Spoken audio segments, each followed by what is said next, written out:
Good morning, everybody. Thank you for joining us for Capstone Coffee Conversation. My name is Ryan Skogstad. I'm joined by Brian Felshaw today. Before we get started, I also want to thank Dustin behind the camera, who's helping us with the Zoom technology.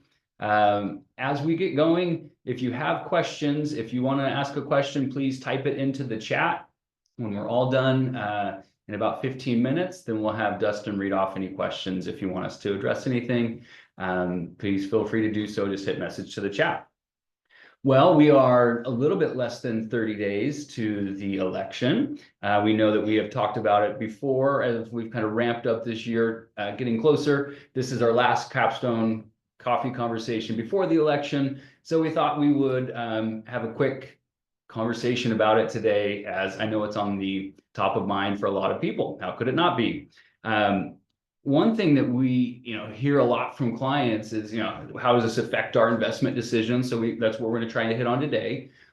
The thing that I've noticed throughout my career, and again through this year, is we hear a lot about investment discussion from clients, but we actually don't hear much investment discussion from institutional money managers. So on a regular basis, every day, every week, we're visiting with clients, doing reviews, reviewing portfolios, and investment decisions and conversations a lot of times will kind of revolve around what's happening with the election. Where do we see it going? But then on the flip side, we're talking consistently with money managers about where we should be allocating clients' money toward, what they like in the economy right now, what are they shying away from. And very rarely do institutions talk about the election and how it's affecting their portfolio.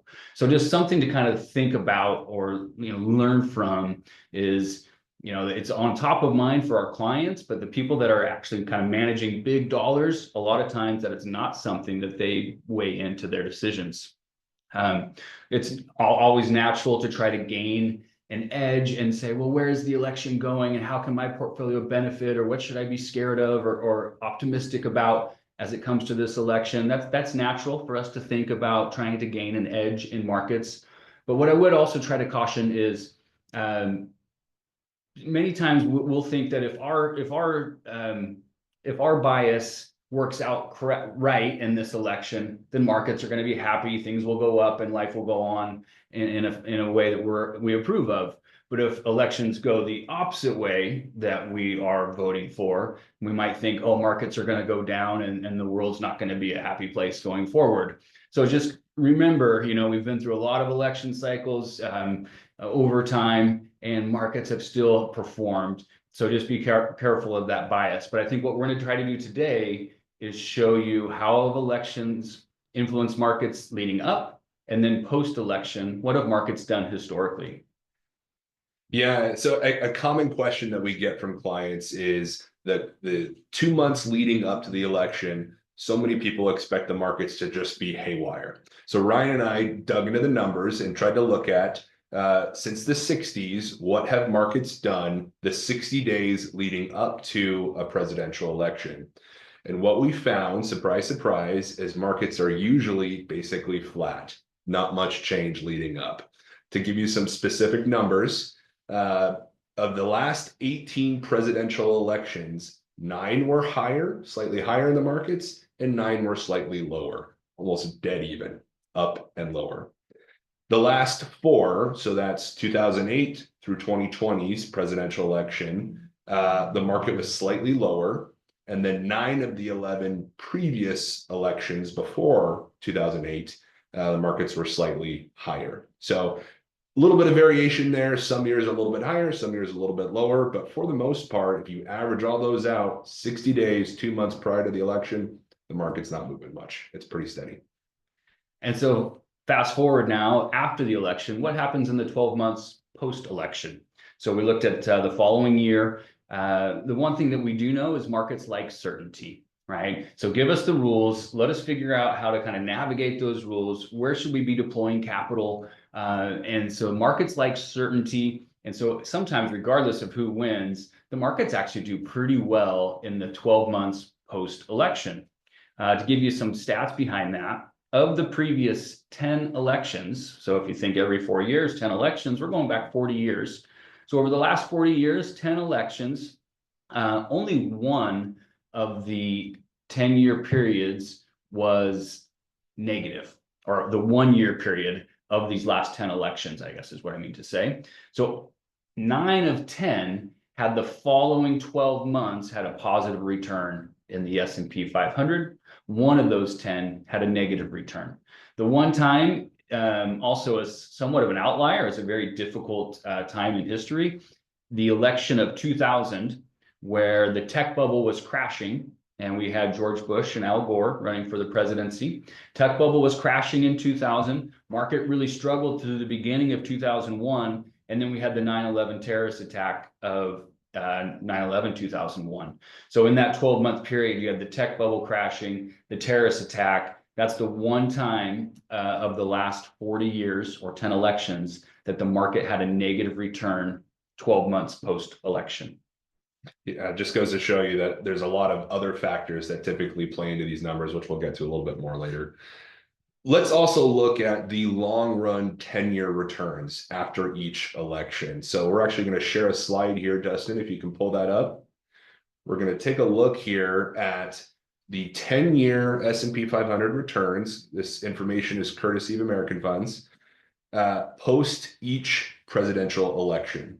Now, one thing to note on this chart here, the far right, we haven't had 10 years since the 2016 election. So barring 2 more years for another bar on this chart, we can look at this information. Also, looking back, we know that the markets have been pretty good since the 2016 election, so we can chalk that up to another positive 10-year period, most likely.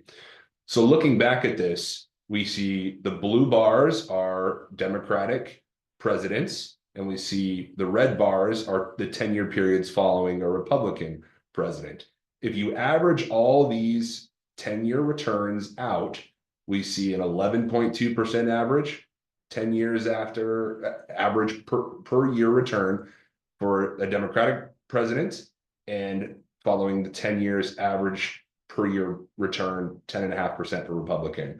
Both of which right in that margin of error of what we expect long run stock returns to be. Not a lot of variation, both positive. Basically speaking to the point that when you zoom out long run, the markets continue to grow despite who was president, who had influence over the past decade. I think that speaks volumes to our day to day, where we see a lot of talk about how this is going to influence everything, including markets. And it's natural for people to be fearful. But I think if we zoom out another 10 years, we're going to see this pattern continue.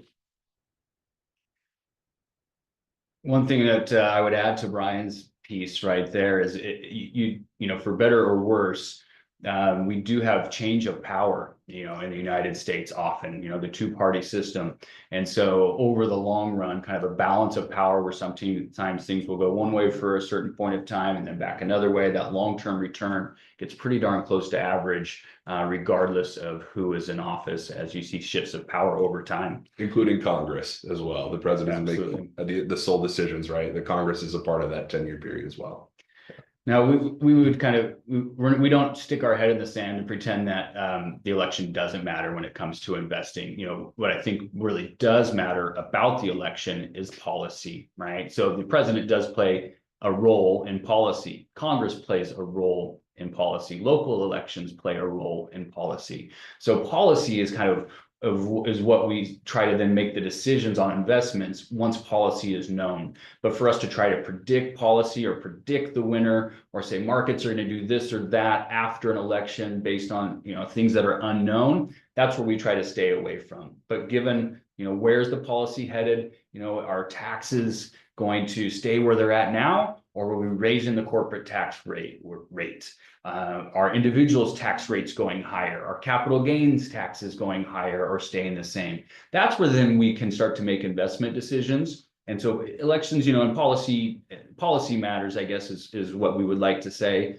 There's a lot of things said sometimes on a campaign trail that don't actually come to fruition once somebody is elected also, or what is said on the campaign trail gets very watered down when it gets sent through Congress, and then not much change actually after all. So that's where we like to take our cues from, is what's the policy, what are tax rates, what is monetary policy today, is the Fed restrictive, is the Fed dovish, That matters much more to us in kind of managing assets and what is it, an allocation we should, turn toward or away from. That matters much more than who might win the Oval Office as far as managing a portfolio. I love that example that you brought of the year 2000 earlier, because on paper you would see, oh, there was a change of presidency, maybe that had a factor. But if you look under the hood, so many areas of the market were very, very overvalued. Right. And investors who maybe stayed away from those areas had a better time during those periods of time. And so there's so many different factors beyond just the politics that play a role in what the market does around election season. One thing to note is that the United States is the only country in the world right now having an election right now. So if political risk is a great concern for you, Ryan and I in the past have been talking quite a bit about a globally diversified portfolio, and using the rest of the world as a diversifying piece of your portfolio so that you reduce the correlation between the different investments in your portfolio, so that you can have some of these risks be spread around the entire globe. I think that's a prudent thing to do right now when we look at the United States valuations versus international valuations. That could be an opportunity to spread some of your risk around the entire globe. Great. Well, we'll turn it over to Dustin now and see if there are any questions. There's no questions. Perfect. Well, thank you all for joining us for Capstone Coffee Conversation. Next month, we'll have an answer. Well, maybe. We'll see if we have an answer. It seems like it's getting harder and harder to tell in the days after the election. We will see if we have an answer next time, but we'll come up with a different topic next month. And we look forward to seeing you for next month's Capstone Coffee Conversation.